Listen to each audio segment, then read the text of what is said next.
I'm Haley Taylor, and you're listening to the Rough Draft Diaries.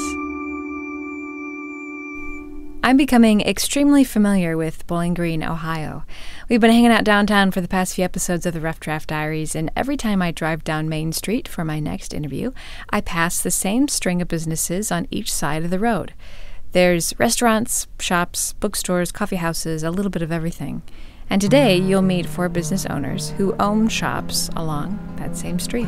My name's Gail, and I own Coyote Beads and Jewelry. My name is Laura, and I own Grounds for Thought with my husband, Kelly. My name's Stacy, and I own Model Boutique. And I'm Katie, and I have Eden Fashion Boutique.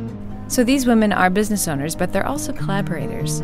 They've created a nonprofit organization dedicated to planning an evening festival during the third Friday of each summer month in downtown Bowling Green.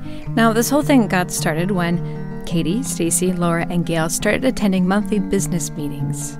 It was a way for local business owners to meet with each other and discuss what they could contribute to the local community.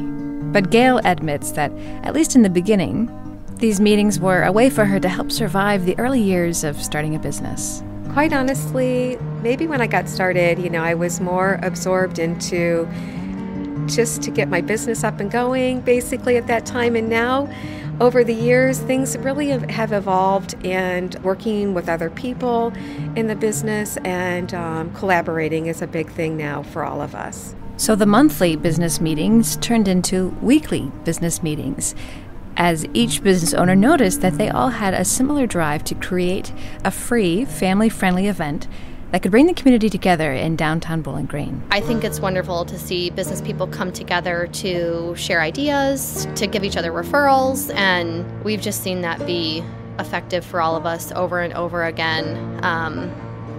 The thing I've enjoyed the most is this creative synergy that we all bring together and how it has built and grown and kind of become a ripple effect, so that each of us then bring our connections that we have individually. And so that's very exciting to me, and that's something that I think positive creates more positive and makes it more fun, because business, as we all know, owning your own business can be difficult. The daily grind of it can wear you down, and this kind of gives you a spark.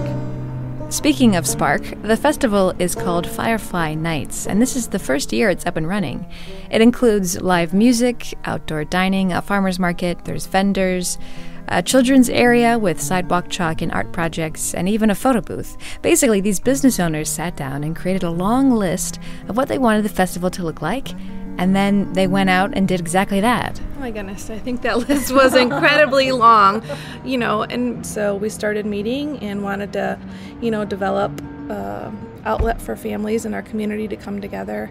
And so, our initial asks were city administrators. That was kind of the initial first step. And then came a million logistical check-off to-do list. And we've all kind of tackled our own individual lists. We kind of pick and choose what each one of us is the best at and really focus on that. And it's just been incredible. Katie, Stacy, Laura, and Gail not only credit each other for the success of this event, but they also look to the community of Bowling Green, continually citing them for the reason this event has been made possible. Our downtown is special in the way that we know each other, we support each other. And so when I see these ladies that I'm sitting with here today, it's like they've become my friends, not only because they're merchants, but because our community is a friendly community, I feel, and these ladies represent that, and it's been very easy to work with them. It's like we're neighbors. It is. It is. We really work well together, and maybe that's surprising, but to me, it doesn't. I don't feel that way. I mean, I just feel like they're almost like family to me, Yeah, they're the sisters I never had. That's right. At least for right now, we're not arguing. It is slightly surprising to me, not that 4 women could work together, but that everything seemed to come so easily to them. At one point, I did ask what their biggest challenge was in creating a festival, and no one could really give me an answer. It just seemed like everything worked out. So maybe it is easier than I think it is. I think one thing, and I'm sure we all have lots of things to say, but one thing for sure is you actually have to do it.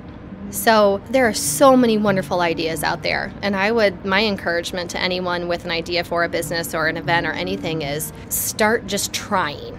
Just start marking those things off your to-do list and keep going until you can't go any further.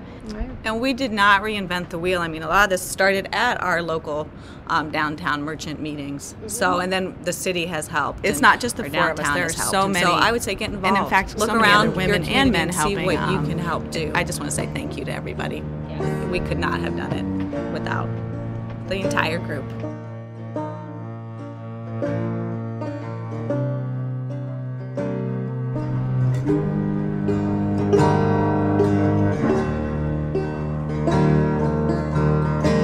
Kids Count 2, foster care and adoption agency. Here are the in Bowling connections Green. for the next episode of the Rough Draft Diaries. The Bowling Green Parks and Rec.